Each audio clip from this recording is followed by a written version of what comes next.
Hello everybody, I am Dr. Gaurav Saxena sir, and today we will discuss a very important concept of physics, that is the distance time graph for representing the motion. यानी जो motion का concept है उसको represent करने के लिए जो graph है they are the best tools to represent the motion. Now what is motion? तो मोशन क्या है? It is the change in position of an object with reference to a fixed point with time. यानी कोई body यदि उसकी position एक fix point के context में चेंज होती है और टाइम के कॉन्टेक्स्ट में चेंज होती है तो उसको हम मोशन बोलते हैं. और मोशन को रिप्रेजेंट करने का सबसे अच्छा तरीका है ग्राफ. तो graph are the tools to represent the motion. Now we will represent और define the motion with the help of distance time graph. Now the question arises, what is distance? So distance is the actual length of path traveled by an object from one position to another position. For example, this is position A and this is position B. An object from A follows this path to reach B.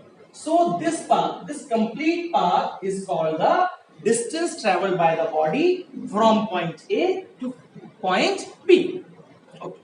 As you know that distance also varies with time. जो distance है वो time के अनुपात में या time के context में change होता रहता है. इसका मतलब जो distance है depends on time. तो distance है it depends on time. इसलिए हम distance को बोलेंगे dependent quantity, क्योंकि ये time के अनुसार change होता रहेगा. dependent quantity है. और जो टाइम है that is the independent quantity,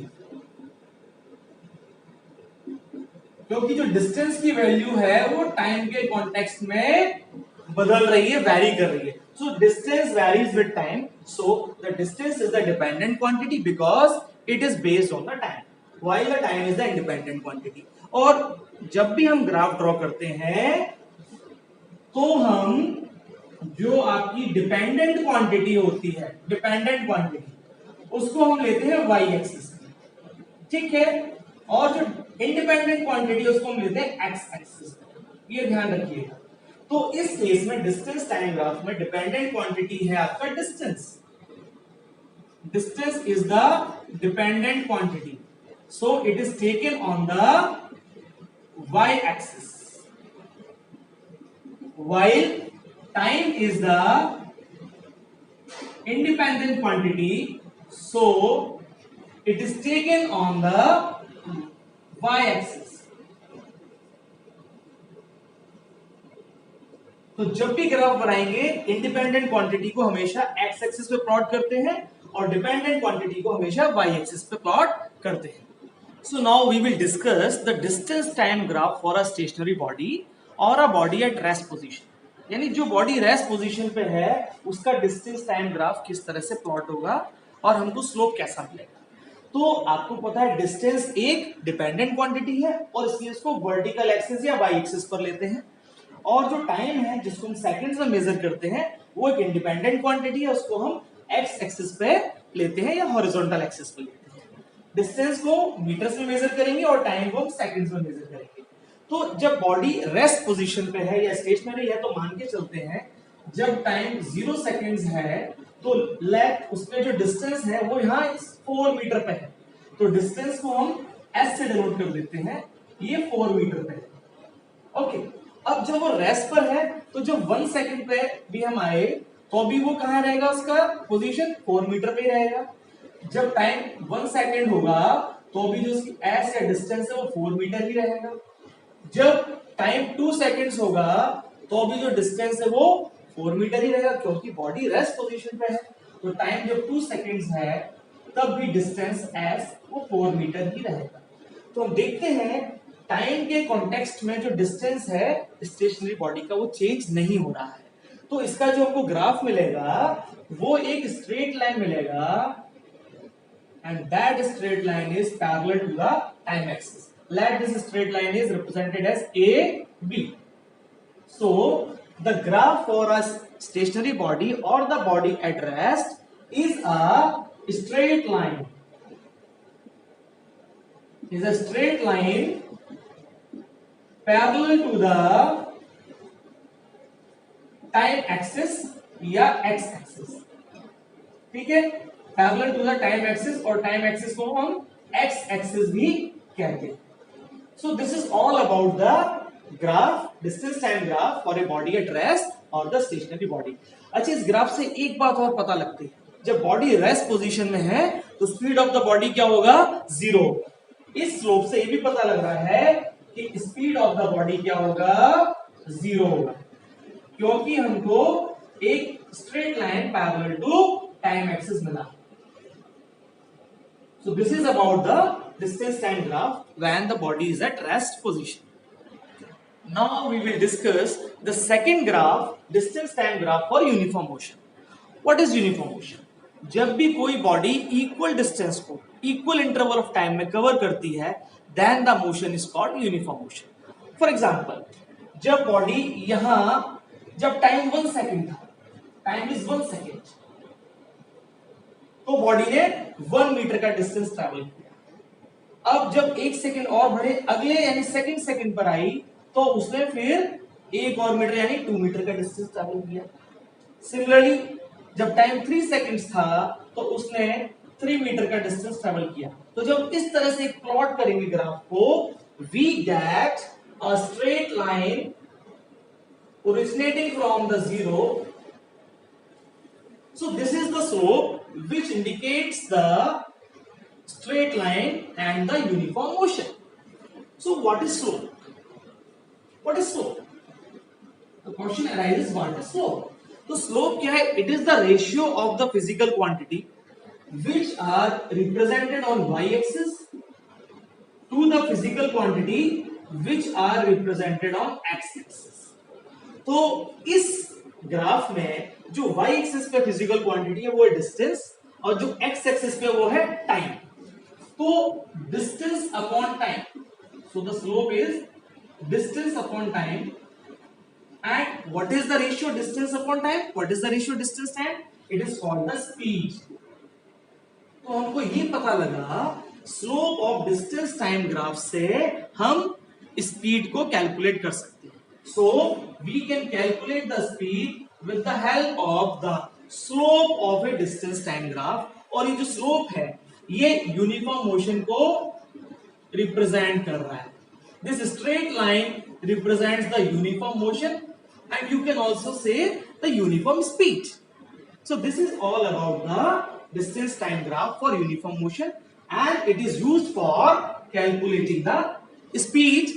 And the speed is measured in meter per second, because the distance is measured in meter and the time is measured in second. So the SI unit for speed is meter per second. Next graph discuss करते हैं distance time graph for non-uniform motion. तो इसमें 2 case बनेंगे. When the speed of body increases with time, यानी कि जब speed है उस बॉडी की speed of body increases with time, तो फिर किस प्रकार का स्लोप हमको देखने को मिलेगा. ठीक है, तो what is non uniform motion? When a body covers unequal distances in equal interval of time, यानी टाइम इंटरवल तो सेम है मगर जो डिस्टेंस कवर कर रही है बॉडी वो अनइक्वल है. ठीक है, शुरू तो ऐसा कब होता है? जब speed of a body increases with time. जब भी कोई ट्रेन प्लेटफॉर्म को छोड़ती है और नेक्स्ट डेस्टिनेशन की तरफ चलती है तो उसकी बॉडी इंक्रीजेस विद टाइम. तो इस केस में जो स्लोप है वो एक इंक्रीजिंग स्लोप बनता है, and this represents the non uniform motion when the speed of body increases with time. So this is a increasing slope in case of a non uniform motion and when the speed of body increases. So this represents the increasing slope in case of non-uniform motion, and the speed of body increases with respect to time. Now we will discuss the fourth graph for non-uniform motion when the speed of body decreases with time. यानी जो speed है वो time के context में decrease हो रही है. ऐसा कब होता है? जब भी कोई ट्रेन प्लेटफॉर्म की तरफ अप्रोच करती है, प्लेटफॉर्म पर आती है, तो धीरे धीरे उसकी स्पीड को रिड्यूस किया जाता है जिससे कि वो प्लेटफॉर्म पर रुक जाए. तो इस केस में जो स्लोप है वो एक डिक्रीजिंग स्लोप आता है. and this decreasing slope represents the non-uniform motion and the speed of body decreases with time. So what we calculate from the distance time graph? We calculate the speed of a body with the help of a distance time graph or with the help of the slope of a distance time graph. So this represents the decreasing slope in case of a non-uniform motion when the speed of body decreases with time. So this is a decreasing slope. Now I will discuss how you can calculate the speed from the slope of a distance time graph. For example, in this question, जब body 1 second travel किया तो उसने 1 second में 2 metre को distance को travel किया. Okay, so what is slope? Slope is the ratio of the value present on y-axis to that of the value present on x-axis. तो यहाँ slope हो जाएगा distance upon time. In this question, the 2 meter distance is traveled in 1 second. So the speed equals to 2 meter per second. Now we take next case.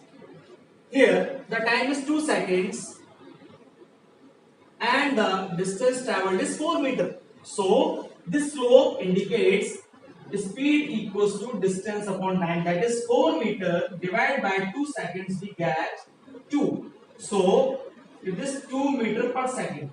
Next, when the body travels for 3 seconds, then the distance traveled is 6 meter.